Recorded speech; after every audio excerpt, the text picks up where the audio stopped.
Hey everyone, it is Bren here from Bgeeky blog, and we are going to be recapping episode 11 of season 5's Teen Wolf. We're going to kick off here with Holland Roden, who plays Lydia Martin on the show. It looks like she had her head drilled into by Dr. Volek and hopes to amplify her abilities. I'm still curious to see kind of what amplification of abilities that we will see this season, or even if what he did improve her powers. But I guess we will find out.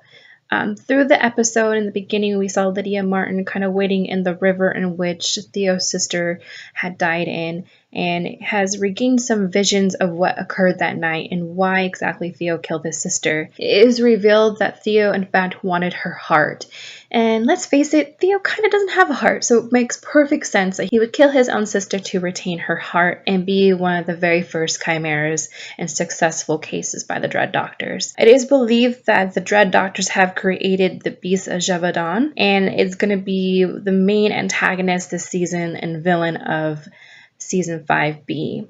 So I'm curious to see exactly who the Beast of Gévaudan is, and apparently it was the last Chimera, the major success that was done by the Dread Doctors. Cut to Team Chimera, who makes their way into Icon House in the pursuit to find and get Lydia Martin. We move along back to Beacon Hills Hospital, where Styles is under a lot of stress, worry about his father, and the possibility of losing him. I don't know if Teen Wolf exactly meant to do this, if it was something that was written in, director, or cinematography, but I love the scene where Styles is waiting in the waiting room to hear news about his father. You see one of the chairs lit kind of dimly, and then you see the chair to his left if you were sitting next to him, but if you're looking at the screen, it's to your right, is darkened. That represents Claudia, his mother, who had passed away when he was young. We see the true Alpha Scott McCall also in pain and agony as he is healing from the wounds that Theo inflicted on him by clawing at his heart. So we still see that he hasn't truly healed. We see, spots of blood here and there that form, and it leaves us to wonder if he will truly heal or if he will heal over time once his pack is fully healed. I don't understand one of the scenes in this episode, but I have to say I do love the abs of Parrish. I could stare at them all day, and I'm sure a lot of ladies and gentlemen probably would not oblige, but the random dreams that Parrish has of Lydia Martin, usually naked, it seems, or half naked or kissing him. And once again, that happens in this episode as well. He dreams of Lydia Martin approaching him in the shower. They have a makeout session, and he reveals that this can't be real. He looks down and sees foliage and everything on the ground, and he kind of puts two and two together and realizes that Lydia is in peril and she is missing. So he goes on the hunt for Lydia Martin and finds her in the woods in this comatose, hypothermic state, and brings her to Scott McCall. I like the whole cinematography and the way that they kind of placed pieces and things of the characters, especially with Lydia Martin. It threw me back to the mural that they created this season with Lydia Martin's arm out and in distress. And in this episode, we see her arm kind of causing her eye to follow to this rock in which she basically clawed at with her nails till they were bleeding to etch out the sheriff's badge, to kind of give a warning that Sheriff Stilinski is on the brink of death. Cut to Mason and Liam, who are on the hunt for the Nematon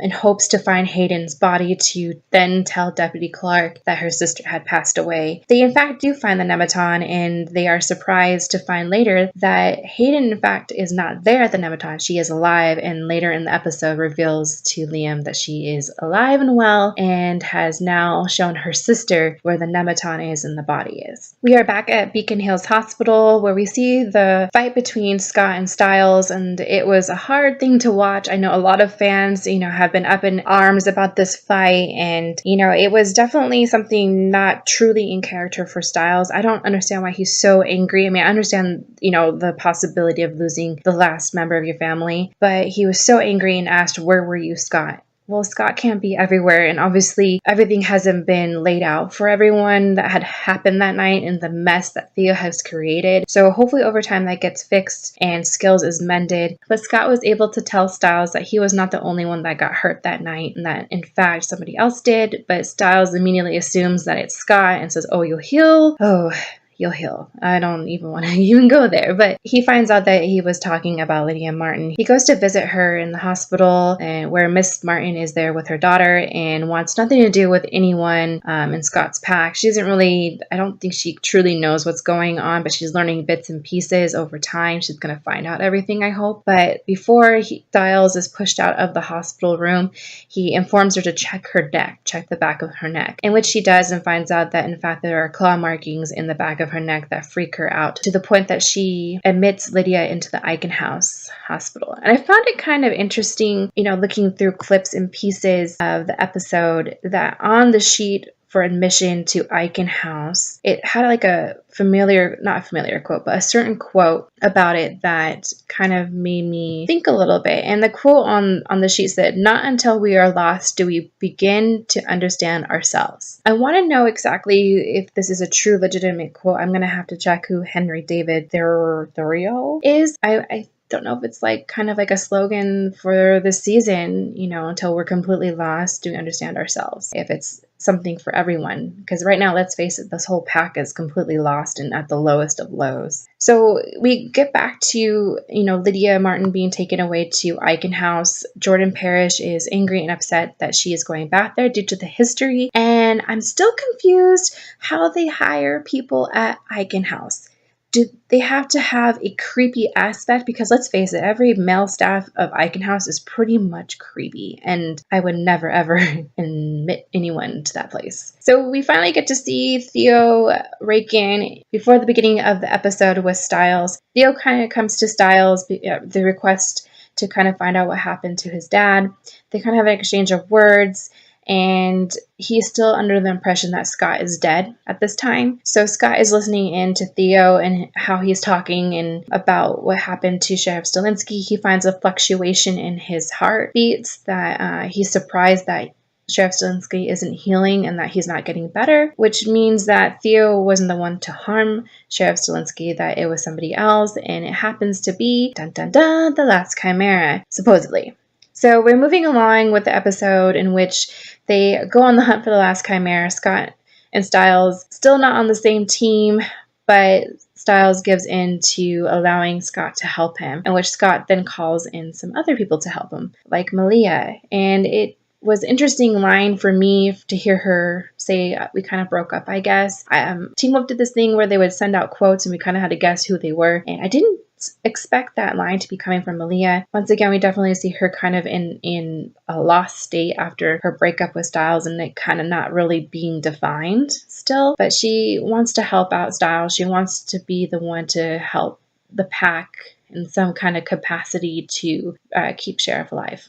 We see also in this episode young Stiles, and with touching moments and flashbacks where we hear Sheriff Stilinski say, "You still got me."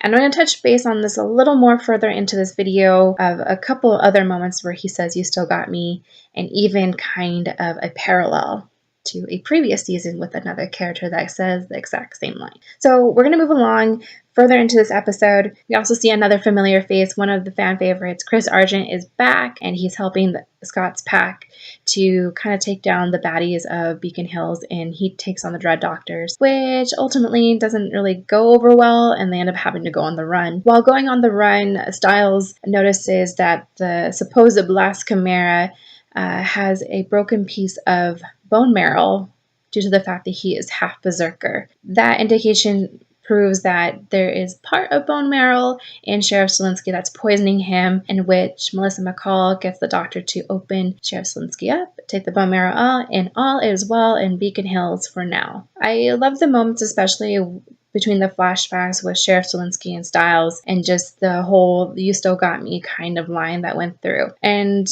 before I go on a tangent, I'm going to talk about this one incident that happened with the parallel in season 2 at the very end, when Scott and Stiles are playing lacrosse or practicing lacrosse at the end of season 2, and Scott delivers the line, "You still got me." So I'm hoping that this parallel was meant to be. It was supposed to be this way. This was written this way to kind of indicate that no matter what, their family, they still got each other. At the end of the episode, we see Team Chimera once again in Icon House trying to get Lydia Martin. We find out and revealed that Theo doesn't want Lydia Martin. He actually wants to use her to kind of draw out the Hellhound. He really didn't have to do much after Jordan, basically promised that he would break Lydia Martin out of Icon House. So at the very end of the episode, we see him doing exactly what he was going to say and shows up to Icon House all Hellhoundish, and we get to see kind of a glimpse of what his beast looks like. My favorite moments the whole episode was the whole Scott's pack symbol. It was revealed later in the episode when Theo and Hayden are trying to find the last Chimera in hopes to get him into Theo's pack. Unfortunately, they are not able to get him, and that Chimera is killed off by the Dread Doctors. But they do see the reveal of Scott's symbol for his pack. And I love that it's the two circular symbols as seen on Scott McCall's armband that was explained in 3A. So I really like that whole aspect and that being put into the episode. Another thing that I want to highlight and for you guys to kind of keep track of is the head count. Yes, the head count. There was a lot of flashback scenes only caused by Styles falling and hitting his head, in which Scott was kind of concerned with the first fall. I'm curious to know if Jeff Davis is going to utilize this later to pull at the heartstrings and cause some more peril for the pack, for Styles, and for other characters by his condition. He did smack his head hard twice in this episode, so I don't know if that's going to lead to something down the road. So just keep your eyes on that, and hopefully you guys enjoyed this highlight of recapping. I know it came kind of late. I did this whole video spiel of this and it got taken down. So hopefully the clips work and you guys like these recaps. I'll be doing these every week, usually on Thursdays, for a Teen Wolf Thursday recap. Make sure that you follow us on Instagram at Bgeeky Blog and on Twitter at Bgeeky Blog as well. Yes, Bgeeky Blog. It's such a tongue twister and I say it so quickly that it comes off kind of weird. And also check our website at, we listed here above in this little video logo thing, but also we're going to link everything down below as well. Hopefully you guys enjoy this video and this recap, and I will see you guys next Thursday for Teen Wolf Thursday recap.